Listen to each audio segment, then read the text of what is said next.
He came with a smile and a camera. He said he was here to tell Africa's story. But what nobody knew was that he wasn't filming a documentary.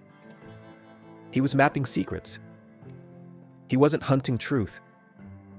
He was hunting targets. It started quietly. A man with fair skin, clean shoes, and a French accent landed at Ouagadougou International Airport with a tourist visa and a press badge clipped to his shirt. He told customs officials he was a freelance journalist here to understand Burkina Faso's security challenges and share local voices with the world. He smiled, spoke in fluent French, and said he admired President Ibrahim Traoré's courage. "It's rare to see young African leaders who stand up to the West," he said. People believed him. Why wouldn't they? He acted polite. He offered water to taxi drivers. He handed out pins to school kids. He bought tea in village markets and took pictures of sunsets and goats. But behind the lens of his camera, he was filming something else. Over the next few weeks, the journalist visited places most reporters didn't go. He stayed near military camps, walked near rail lines, and asked local guards about transport routes and mine shipments. When one soldier joked, "You ask more questions than our own commander," the man laughed and replied, "That's how journalists learn." At night, he stayed in a guest house on the edge of the city. Nobody ever saw him drink or party. But they noticed something strange. He made international calls every night, never using local SIM cards. He didn't post his stories online. He didn't tag anyone. He claimed everything would be released in a special European report, and yet there were no articles, no bylines, no reports published in France. At first, locals thought he was just eccentric, but one night when he was seen near a restricted radio tower, things changed. Burkina intelligence began to watch quietly. They followed his movements. They cloned his SIM without touching his phone. They logged his emails, texts, and voice messages. What they found was not journalism, it was espionage. And when President Traoré saw the evidence himself, he didn't call for a raid. He did something smarter. He invited the spy to ask his questions directly on camera in front of the nation. News cameras rolled quietly as the chairs were set. A small press conference had been announced in Ouagadougou, hosted by the Office of the Presidency. But unlike usual, there were no press kits, no printed questions, no reporters from CNN, BBC, or RFI, just a few hand-picked local journalists, and one name added to the guest list at the very last minute: Mr. Julien Morel, freelance journalist, France. He arrived alone, dressed in beige trousers, a white shirt, and the same press badge he'd shown at the airport weeks earlier. No tripod, no cameraman, just his shoulder bag, notebook, and a slight smirk on his face. He had no idea what was coming. As he entered the compound, he greeted guards like he belonged there. "I'm here for the president's press briefing," he said confidently. A soldier nodded and pointed him forward. But behind the uniform, the soldier's eyes were watching closely. Inside, the room was quiet. Maybe too quiet. Cameras were already rolling. A microphone stood at the center.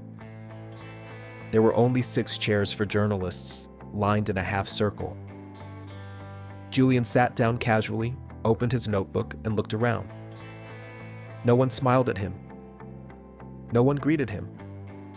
It felt cold, but he brushed it off. He thought it was normal. Maybe they were nervous around a European journalist. Then the door opened and President Ibrahim Traoré stepped in, calm, straight-backed, dressed not in a suit, but in his military fatigues. He didn't look tired. He didn't look rushed. He looked ready. Julien stood up and extended his hand. "Mr. President, it's an honor." "I was hoping." Traoré shook his hand firmly and replied, "You've been asking many questions about us, Morel. Today I will answer them, but first I have a few of my own." Julien blinked. Was this a trap? He smiled nervously, pretending to be relaxed. Of course, that's what interviews are for. But this wasn't going to be a normal interview because Ibrahim Traore hadn't invited a journalist. He had invited a spy, and the next few minutes would reveal just how deep the betrayal went. The questions begin. The camera's red light blinked softly. 6 journalists sat in silence, notebooks open, hands still. In the middle stood President Ibrahim Traore, calm, composed, and holding no papers. Across from him, Julian Morel adjusted his collar. He was used to being in control of interviews. But this time, something felt different. Traore wasn't smiling. He wasn't introducing policies or reading statements. He was studying him.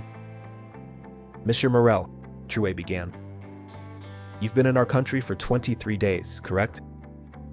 "Yes, Mr. President," Julian replied, steadying his voice. "I've been gathering stories, filming locals, trying to understand." "Understand what?" Julian hesitated. The challenges your people face. Security, infrastructure, foreign relations." Traore nodded slowly, then turned to the side. A soldier stepped forward, holding a sealed folder. "You have visited 9 military-adjacent zones," Traore continued. "You have recorded 3 strategic locations disguised as interviews with guards." Julian blinked. The room got colder. I'm a journalist," he said. "That's what we do. We go where the stories are." Traore stepped closer. "And is it also normal for journalists to send encrypted emails at 2 a.m. to servers registered in Abidjan?" Julian froze. One of the other journalists turned her head, shocked. The soldier opened the folder and held up a photo. Julian at night, laptop open, encrypted mail client on screen, then another Julian standing outside a military radio tower, phone in hand, and another screenshots of messages sent to a man known to Burkina's intelligence, a French military contractor working under diplomatic cover in West Africa. Julian's face lost color. "I can explain." "Please do," Traore said. But Julian had no words. He wasn't under pressure from questions anymore. He was under investigation. Traore looked to the cameras. "This man says he came to understand our people. But in truth, he came to record our weak points, map our movements, and send our secrets abroad. He came not to tell our story, but to write his own." And then, Traore said, "Let the people decide if this is journalism or betrayal." The silence in that room was louder than thunder. Julian Morel had come to expose Africa, but now it was Africa exposing him. Julian Morel's hand trembled as he reached for his bag. The room was still silent, the cameras still rolling, but the air had changed. What started as a simple press conference had become something else. A public trial, a quiet takedown, and he was the target. "Mr. Morel," President Traoré said, calmly, "do you deny these photos, the messages, the recordings?" Julian opened his mouth, but nothing came out. He was sweating now, not because of the heat, but because the plans, whatever it had been, was falling apart. A second soldier walked in, carrying a black laptop. It was Julian's, confiscated the night before without him even noticing. Traore nodded.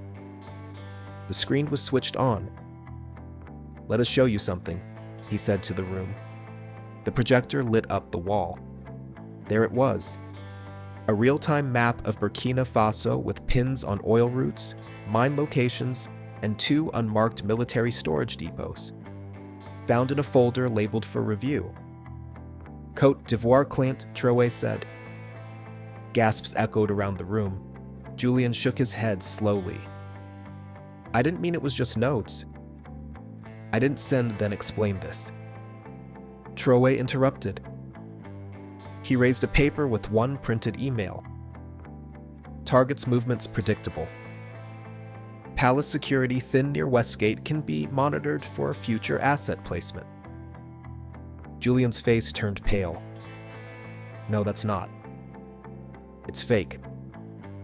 It was sent from your encrypted mail at 2:17 a.m. from a guest house in Zone 3. We don't forge evidence, Mr. Morel. We collect it. The local journalists stared in disbelief. Some whispered prayers. Others just stared at the white man in the room who once walked with confidence, now shaking, his lies unraveling thread by thread. He had come here with a plan, but he had underestimated the country. He had underestimated its intelligence. And most of all, he had underestimated the man standing across from him. President Traoré walked slowly back to the microphone. He wasn't angry. He didn't shout. He simply looked into the camera and said, "This is what they send us. Not aid, not apologies, but spies with cameras who call themselves journalists. They think we will smile and stay quiet, but that time is over." Then he turned to Julian one last time. "You came for stories. Now you are the story." And just like that, Traoré gave the order. Escort him out. 2 guards stepped forward. Julian Morel didn't resist. He just lowered his head and walked out the way he came in. Only this time he wasn't holding the camera. He was inside the frame. By sunset, the press room was empty. The cameras were packed. The chairs folded. But the moment that confrontation between President Ibrahim Traoré and Julian Morel had already left the room, it was now everywhere. The first video clip appeared on social media just 1 hour after the event. It showed Traoré asking calmly, "Do you call this journalism or betrayal?" Then came the images, the laptop screen, the military maps, the intercepted emails, and finally the white French man walking out of the room in silence, flanked by 2 guards. The internet exploded. In Burkina Faso, people gathered in cafes and homes to replay the footage over and over. One man shouted, "He caught a spy live on TV." A grandmother in a village near Kaya whispered, "We've waited a long time to see a president stand tall like this." Across West Africa, the video spread like fire. TikTok, WhatsApp, Facebook. Everywhere people watched Traoré flip the script. They came to study us, but they got studied. This is how you handle them with facts, not fear. In Senegal, students painted a mural of Traoré with the words, "Africa has eyes now." In Ghana, a viral tweet read, "He didn't raise his voice, but he raised the standard." In France, however, the reaction was different. The Ministry of Foreign Affairs released a cold statement. "We are reviewing the situation and expect fair treatment for all citizens." But they said nothing about the evidence. They said nothing about the maps or the emails or the connection to Abidjan because they couldn't. Meanwhile, inside Burkina Faso, Julian Morel was under formal arrest, not for being a journalist, but for unauthorized surveillance and national security breaches. He was moved to a secured facility outside the capital. But it wasn't just about him anymore. This was about every microphone that had been used to gather secrets. Every handshake that came with a hidden condition. Every photo taken with smiling faces and double meanings. President Traoré didn't make another speech. He didn't need to. The world had already heard what he said in that room. "You came for stories. Now you are the story." And as the video continued to go viral, one thing became clear across Africa. This wasn't just about catching one spy. It was about standing up to all of them. All the video hit the internet before the press room was even empty. It started with one clip just 40 seconds long. President Ibrahim Traoré standing calmly in front of cameras saying, "You came for stories, now you are the story." And then the guards taking Julian Morel, the so-called French journalist, out of the room in silence. No shouting, no drama, just truth. That was all it took. By evening, the video had already reached millions. On TikTok, people in Ghana, Nigeria, South Africa, and Mali reposted it with captions like, "This is how you protect your country." He exposed him without touching him. Africa is awake. In Burkina Faso, shops stopped playing music. They played the press conference instead. Young people gathered in tea corners, replaying it on phones. Old men nodded silently at their radios. One woman in the market said, "They used to come with guns. Now they come with cameras." On TV, it was even bigger. National news played the clip over and over. But not just the walkout. They showed everything. The photos of Julian outside military areas, the laptop with maps of sensitive zones, the email to a contact in Abidjan titled Palace Entry Point. Low visibility. Nobody could deny it, not even the French government. But still, they tried.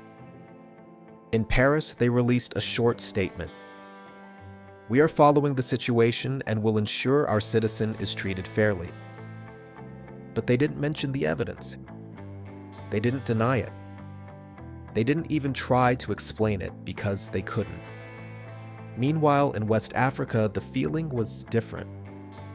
This wasn't just about catching a spy. It was about finally seeing the trap and breaking it. Across borders, people shared the same message. Enough. Julian Morel, the man who came with a smile and a camera, was now being held in a military safe house. No interviews, no press passes, no audience.